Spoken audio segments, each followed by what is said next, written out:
Hello everyone, and welcome to the Mac OS installation video. At the beginning of this section called Introduction to Jupyter Notebooks, there's also a written out course material installation guide.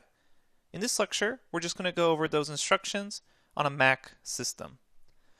You can go ahead and follow these instructions if you have a Linux-based system because they're going to be extremely similar.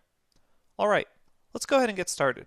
First thing we want to do is go ahead and jump to an internet browser. I highly recommend Chrome or Mozilla Firefox. The Jupyter Notebooks always work best with Google's Chrome browser. Okay, now we're here at the Google Chrome browser. First thing we're going to search for is Jupyter. That's Jupyter. That will take you to jupyter.org. You can go ahead and click that link, and you should see a page that looks something like this. If you scroll down, you'll then see a link that says try it in your browser and install the notebook.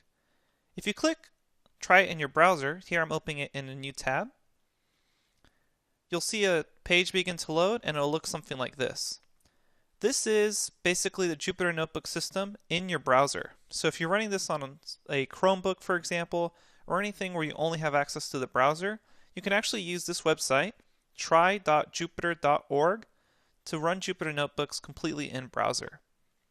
You just click here on New, then click Python 2, wait for it to load, and then you can actually type Python code here and print something like hello world, and then run the cell. We'll go into much deeper detail about how to use the Jupyter Notebooks and how to get the course notebooks in general, but I just wanted you to be aware of this website, try.jupyter.org, in case you were interested in it. If we want to install the notebook system locally, click Install the Notebook link, and it should take you to the official documentation, and we can go ahead and zoom in here. And this section just explains how to install the Jupyter Notebook system. You'll see there's three options: installing Jupyter in Python, installing Jupyter if you already have Python, and upgrading a Jupyter installation. It should be noted that Mac and Linux systems almost always come with Python already installed. However, I still recommend going with the Install Jupyter in Python, because when you click it, it'll tell you about Anaconda. Anaconda conveniently installs Python, the Jupyter Notebook, and other commonly used packages for scientific computing and a field known as data science.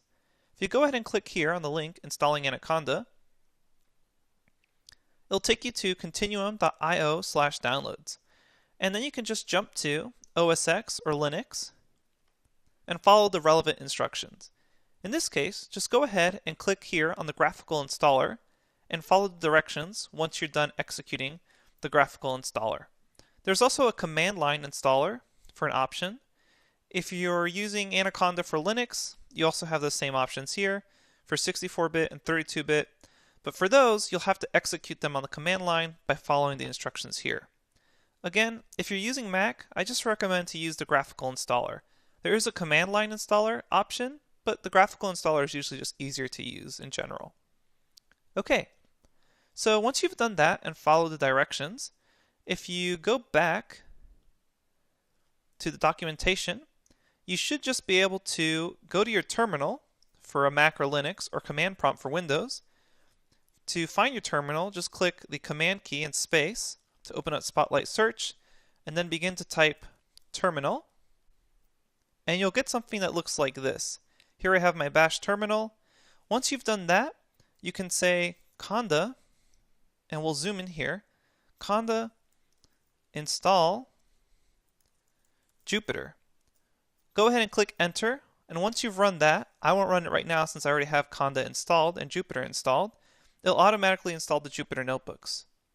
After that, once that's all installed, you should just be able to write Jupyter space notebook, hit enter, and you should see a new notebook system pop up. You can come to the right, click on Python 2, and now you're running Jupyter Notebooks locally, wherever you were in your terminal.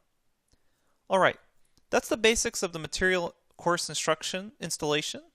You can go ahead and check lecture 28 for more details on the introduction to Jupyter Notebooks and how to understand every single step of the way for installation. In the next lectures, we'll actually go over the notebooks in much more detail, how to get the course material, and how to create the interview notebooks. This was just instructions on the basic installation. Okay, thanks everyone, and I'll see you at the next lecture.